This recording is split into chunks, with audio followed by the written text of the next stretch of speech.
بسم اللہ الرحمن الرحیم۔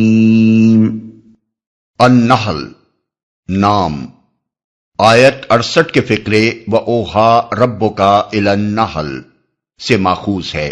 یہ بھی محض علامت ہے نہ کہ موضوع بحث کا عنوان۔ زمانہ نزول متعدد اندرونی شہادتوں سے اس کے زمانہ نزول پر روشنی پڑتی ہے۔ مثلا آیت 41 کے فقرے وَالَّذِينَ هَاجَرُوا فِي اللَّهِ مِن بَعْدِ مَا ظُلِمُوا سے صاف معلوم ہوتا ہے کہ اس وقت ہجرت حبشہ واقع ہو چکی تھی۔ آیت 106 من کفر باللہ من بعد ایمانہ سے معلوم ہوتا ہے کہ اس وقت ظلم و ستم پوری شدت کے ساتھ ہو رہا تھا، اور یہ سوال پیدا ہو گیا تھا کہ اگر کوئی شخص ناقابل برداشت اذیت سے مجبور ہو کر کلمہ کفر کہہ بیٹھے تو اس کا کیا حکم ہے۔ آیات 112 تا 114 وَضَرَبَ اللَّهُ مَثَلًا قَرْيَةً سے لے کر ان کنتم ایاہ تعبدون کا صاف اشارہ اس طرف ہے کہ نبی صلی اللہ علیہ وسلم کی بعثت کے بعد مکے میں جو زبردست قحط رونما ہوا تھا وہ اس سورے کے نزول کے وقت ختم ہو چکا تھا۔ اس سورہ میں آیت 115 ایسی ہے جس کا حوالہ سورہ انعام آیت 119 میں دیا گیا ہے، اور دوسری آیت 118 ایسی ہے جس میں سورہ انعام کی آیت 146 کا حوالہ دیا گیا ہے۔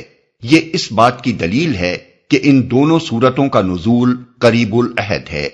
ان شہادتوں سے پتہ چلتا ہے کہ اس سورے کا زمانہ نزول بھی مکے کا آخری دور ہی ہے، اور اسی کی تائید سورے کے عام انداز بیان سے بھی ہوتی ہے۔ موضوع اور مرکزی مضمون: شرک کا ابطال، توحید کا اثبات، دعوت پیغمبر کو نہ ماننے کے لیے برے نتائج پر تنبیہ و فہمائش، اور حق کی مخالفت و مزاحمت پر زجر و توبیخ۔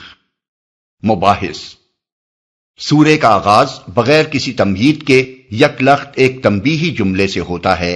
کفار مکہ بار بار کہتے تھے کہ جب ہم تمہیں جھٹلا چکے ہیں اور کھلم کھلا تمہاری مخالفت کر رہے ہیں تو آخر وہ خدا کا عذاب آ کیوں نہیں جاتا جس کی تم ہمیں دھمکیاں دیتے ہو۔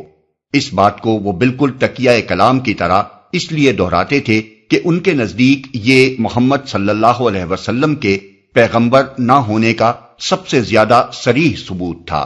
اس پر فرمایا کہ بے وقوفو، خدا کا عذاب تو تمہارے سر پر تلا کھڑا ہے، اب اس کے ٹوٹ پڑنے کے لیے جلدی نہ مچاؤ، بلکہ جو ذرا سی مہلت باقی ہے اس سے فائدہ اٹھا کر بات سمجھنے کی کوشش کرو۔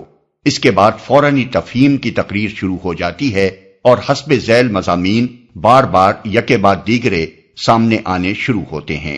ایک، دل لگتے دلائل اور آفاق و انفس کے آثار کی کھلی کھلی شہادتوں سے سمجھایا جاتا ہے کہ شرک باطل ہے اور توحید ہی حق ہے۔ دو، منکرین کے اعتراضات، شکوک، حجتوں اور ہیلوں کا ایک ایک کر کے جواب دیا جاتا ہے۔ تین، باطل پر اصرار اور حق کے مقابلے میں استکبار کے برے نتائج سے ڈرایا جاتا ہے۔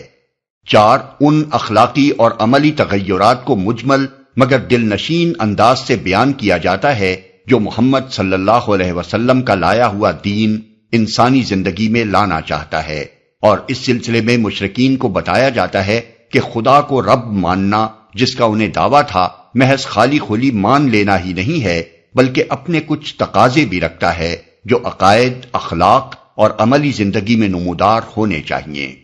پانچ، نبی صلی اللہ علیہ وسلم اور آپ کے ساتھیوں کی ڈھارس بندھائی جاتی ہے، اور ساتھ ساتھ یہ بھی بتایا جاتا ہے کہ کفار کی مزاحمتوں اور جفاکاریوں کے مقابلے میں ان کا رویہ کیا ہونا چاہیے۔